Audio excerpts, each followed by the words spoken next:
人生走到盡頭嗰陣，我哋會點樣面對？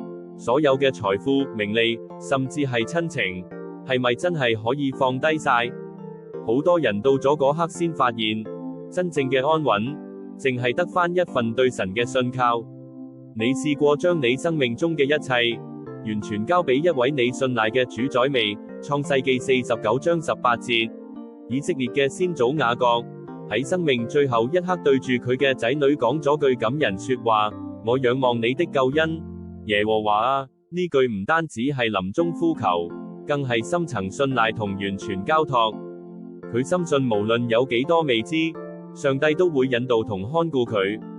呢份將生命中一切都交俾神嘅信心，唔單止帶嚟心靈平安，更係一份對後世嘅愛嘅傳承。喺神裏面，我哋揾到最終極嘅安息同盼望，因為愛，所以信靠。願我哋每個人都能夠有雅各嗰份堅定信靠，將愛傳遞落去。